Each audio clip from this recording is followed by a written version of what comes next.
Hello friends and welcome to my walkthrough video of Biggie's Tavern, aka our home arcade slash game room. Um, it's certainly not the largest home arcade. In fact, you can see it's really quite small. But it has a really cool vibe to it.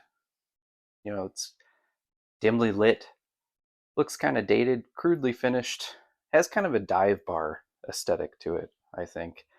And I really like it. And it makes this room kind of my own little slice of heaven. So I come in here to hang out and just kind of be at peace. Um, there's some interesting things in here. Some of it's stuff that anybody could just go buy off the shelf. Well, there's some other stuff in here that really can't be found anywhere else because I made it. So let's kind of take a look at what's in here and why I like it so much. So let's start with this Fast and Furious arcade one-up racing game. Um, this game gets kind of a bit of hate online due to a number of interesting choices that they made. Um, I guess the biggest being that they split the game into two parts. So it's not actually the Fast and the Furious, it's the Fast and the Furious Drift. But they took the game and took the tracks from the original Fast and the Furious game and put that underneath a separate menu because those tracks were included in Drift as well.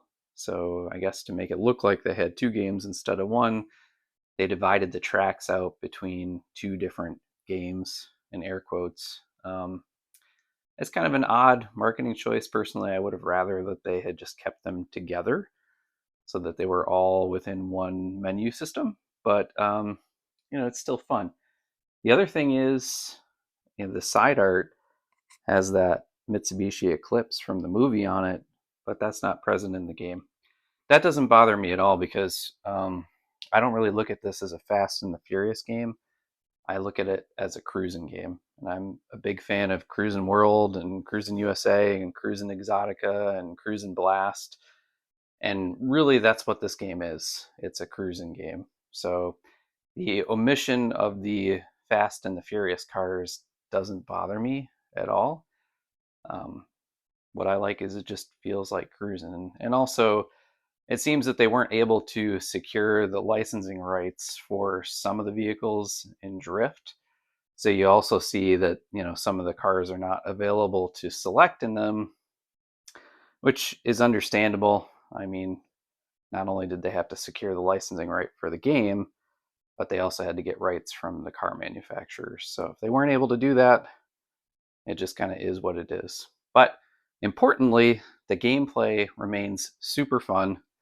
I love playing it. I love that kind of late 90s, early 2000s arcade racing game style that you really can't find in too many places today, where it's just kind of over the top, super arcadey physics. So this really satisfies that craving for me to play that kind of game. I was a huge fan of like San Francisco Rush and Rush 2049, and I remember playing Top Gear Overdrive on my N64 in college, all night, several nights. So I love this style of game.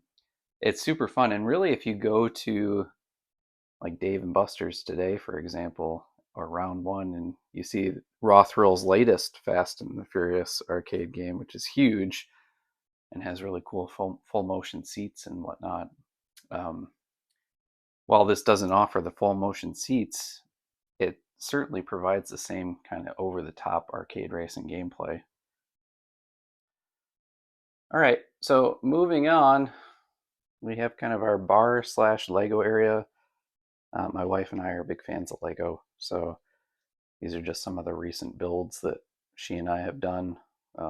If you're a Lego purist, there are non-Lego bricks over here builds that we're working on, and I'm sorry if that offends you. Here we have kind of just the one table that we have in here for the bar drinking experience slash chatting, watching football, whatever. That's just a little 32-inch LCD TV. It's not a particularly good one at that, but it does serve its purpose for having videos on in the background or watching college football on game days and whatnot while hanging out with family. Next, we have my Time Crisis arcade one up. This is also a favorite of mine. I didn't play Time Crisis too much in the arcades back in the 90s, but I worked at a movie theater that had an Area 51, and they also had a California Speed. So it was really important to me for Biggie's Tavern to have both a racing game and a light gun shooter. And Time Crisis is an excellent light gun shooter. And Point Blank is awesome too. And that basically has endless replay value. In fact, we spend a lot more time playing Point Blank on it than we do Time Crisis, just because it's really fun to play together. I do plan on getting the Buy Stuff Arcade's 5-inch riser for it at some point. It does feel a little bit short for me. I'm always kind of aiming down at the screen. So that riser should really help, and I'll be picking that up soon. Next, we have my Star Wars Home Edition Plus real pinball machine from Costco. I got a lot of hate for posting videos. Well, not even posting videos, but just for having bought it from people both in the pinball community and from the general public who don't really understand, how much pinball machines actually cost and everything that goes into it and all the labor that's involved. I don't really understand all that hate. I love this machine. We've had 5 other games, 5 other pinball machines, and they were all commercial ones. We had Munsters, Transformers, a Street Fighter 2, Hook, Maverick, and this is my favorite of those machines. And it's my wife's second favorite behind Maverick. But the issue with Maverick is it was down more often than it was up, and I spent more time fixing it than we did actually playing it. So far, have not had any major issues with this one. And in fact, we've got over 250 plays on it already in just over 8 days. So that's a lot when you consider that, our Munsters, which we had bought new in box back in 2019, we put like less than 400 plays on it in the year that we owned it before we traded it away for something else. So this one's getting a lot more play. I love the theme. I love the flow. I added my little Millennium Falcon toy inside there. Just a really cool, fun machine. I love it. Moving on, we have this At Games Legends pinball, which is actually connected to a PC underneath it. And so I'm actually running Pinup Popper on it and VPX along with Pinball FX3. There's a lot of games on here. I have spent a ton of time setting this one up. Some of the things that I changed on it, I added Ultimark gold leaf buttons for the flipper buttons over here. They feel super smooth now. I also added, I believe this was from Buy Stuff Arcades, these low profile connector cables for HDMI and USB on the go that wrap underneath the back box. They're just like little flat ribbon cables that extend those connectors to the back so you don't have big connectors hanging out the front. That was a really nice addition. And then also for the sound, since I don't actually use this as an At Games Legends pinball machine, I really only use it in OTG mode connected to the PC. Rather than upgrading the back box speakers, I added this little Vizio soundbar to the top, which makes the sound so much better than the stock speakers. And I'm still able to get the feedback from the exciters underneath the control panel because I have the audio split inside Windows, so it's going to both the soundbar and the exciters. So it's really cool. You can see lots of games on it. Took so much time to get all this stuff set up because I had to fetch all the media for each game and everything separately and set up the point of view for each one of them.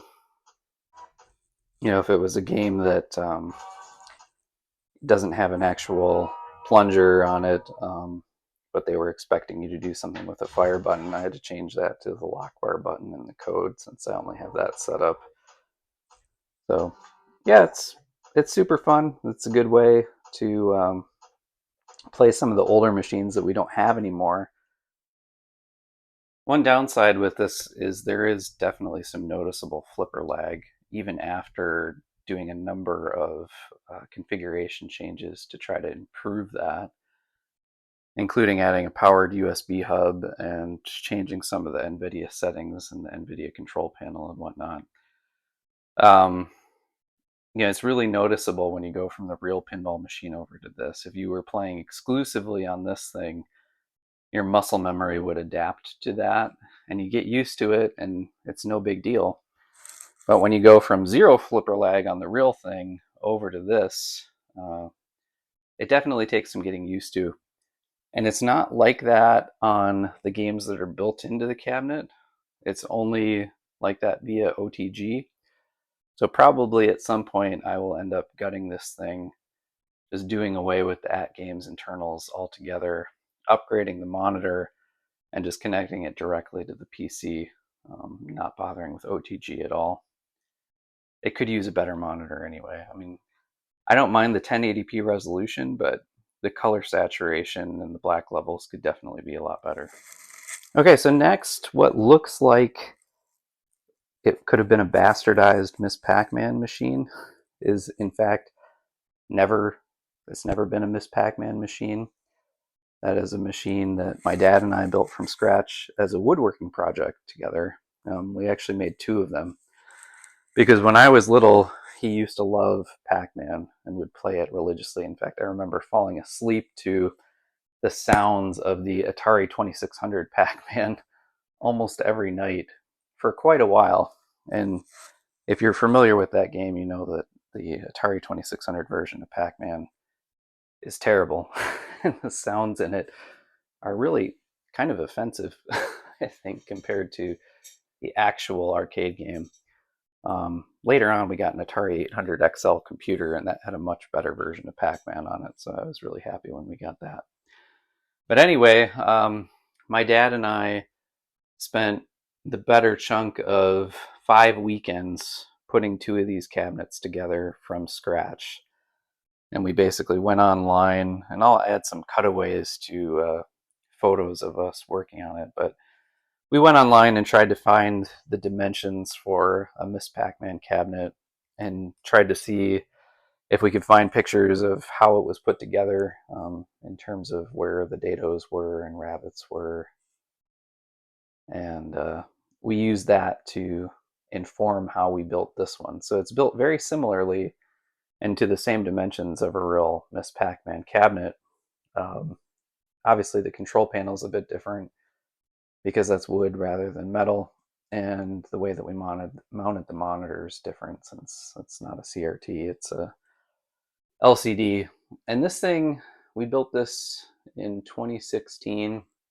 That was when we finished his anyway. And then we had to take a little break for the winter time, and then in the spring we finished up this one with my wife's help too. In fact, we actually wrapped it up at the tail end of our honeymoon, which was interesting, and I'm very grateful to have a wife who is down for stuff like that, because that was really fun to kind of get the whole family in on it. But yeah, it was a really fun way to spend time with my dad. I'm super happy that we did that. We basically worked on it from sunrise to sunset and past, like I said, for the better part of 5 different weekends. So that was really some good quality time together. And then my wife helped. In fact, even my son helped out by helping me pound in the T-molding. And he was pretty small at the time, so that was pretty fun. Cool experience.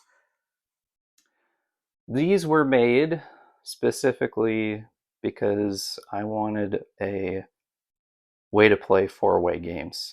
If you're a fan of Pac-Man or Donkey Kong or games from the golden era that had 4-way joysticks in them, you know that trying to play those games on an 8-way joystick or a D-pad or an analog stick is just not the same thing at all. as trying to play it with a real four-way joystick. And these were built, starting in 2016, so that was before the time of Arcade 1-Up. And I had always wanted an arcade cabinet of my own ever since I was a little kid, as I'm sure most of the people watching this did. Because according to the demographics on YouTube, everybody that watches my videos is between the ages of 35 and 65. So yeah, this was a way to bring that arcade experience home. It has a Raspberry Pi inside. We literally did everything with the cabinet, including the graphics. I designed the graphics for the marquee and the kick plate and the control panel and the side. And the side panel art was actually made on a vinyl die cutter. And the marquee I made on the computer and then had it printed at Costco. So it's not a real translate, but it still looks pretty good with the LED light behind it. And these things have been super durable too. I mean, mine has basically been on 24/7 since 2017, so about 8 years now. It doesn't draw very much power at all since it's just using the Raspberry Pi and the LED for the marquee. So yeah, it was a fun project for my family. It will never leave my collection because of that. Okay, moving on. By the way, all of the decor on the walls here, or at least almost all of it, actually came from Hobby Lobby, which is a great place to buy wall decor. And if you know Hobby Lobby, you know that that stuff is often on sale every other week for like 50% off. So it's really, I don't know, we find a lot of decor stuff that way. Next, we have my NFL Blitz arcade 1-Up. You can see it has been modded. So in addition to being able to play Blitz, you can play other 4-player games on it as well. So there's a number of beat 'em ups on here, including Turtles and Simpsons. So yeah, it's another fun way to play multiplayer stuff. Not too much to note about this, other than I did add some screw cap covers that we found off Etsy. Somebody was selling those. They're just 3D printed, but they're color matched pretty well. And they make those screw holes disappear, particularly at the bottom where it just looked like the riser was riddled with bullet holes. I think it looks a lot cleaner now.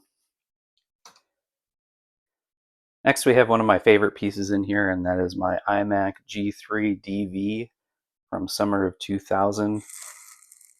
This is a ruby red variant, which, by the way, the iMac DVs did not come with color matched keyboards or mice. So, but these are sort of from the same era.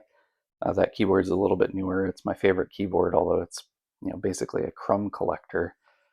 So when I got it, I had to completely disassemble it, take all of the keycaps off, wash every part of it. It was disgusting, but it is clean now, so that is nice.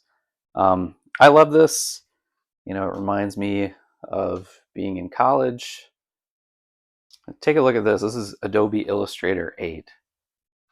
And it opens so fast on this compared to modern versions of Illustrator. And modern versions, you have an SSD and whatnot, so you'd think it would load faster because this is an old spinning hard drive. It's probably not even a fast one. It's probably like a little 5400 RPM, but it opens right away. And more importantly, it can run programs like the Print Shop, which totally takes me back in time. And I still use this today, actually, to make greeting cards for people, like Christmas cards or birthday cards, because it's fun. And it's hooked up to this HP DeskJet 990 CSE, which still works. And in fact, you can still get remanufactured ink cartridges for it. So I'm still able to print stuff as normal. So you can go in, make greeting cards, quarter fold tall, obviously. The nostalgia vibes are so great with this one. Let's try Autumn Leaves.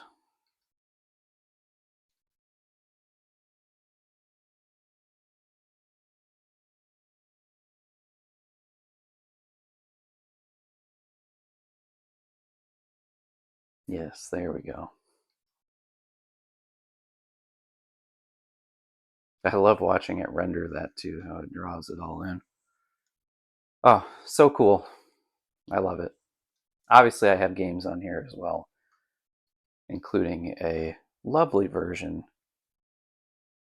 of Oregon Trail, a GUI version of Oregon Trail, even.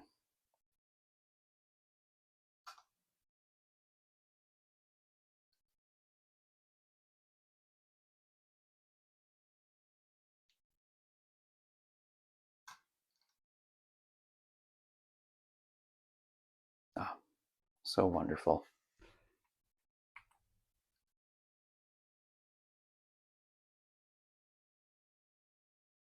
Anyway, you get the idea. It's fun. That one will probably never leave the collection either. Finally, moving on, we have yet another 32-inch TV, though this one is 1080p and newer. It's a smart TV. And that's hooked up to my Nintendo Switch, which you can see I have the 8-bit do, 8-bit do, 8-bit do. I don't know. It has an arcade fight stick hooked up to it, which, as you can see, is currently playing Street Fighter.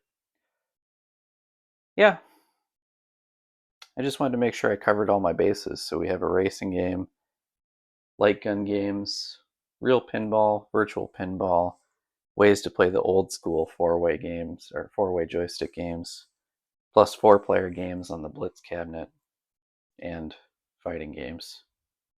What am I missing? Not much, I don't think.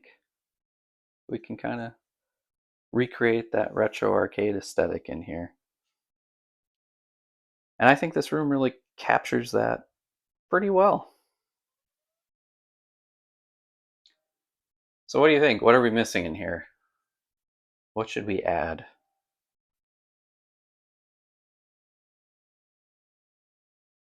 Would be nice to be able to squeeze one more real pinball machine in here, though I'm not sure how we would accommodate that. We'd probably have to condense the bar selection over here somehow. All right, that's it for today's video. My daughter wanted me to remind everyone to like and subscribe if you're into that kind of thing, I guess. So, thanks for watching.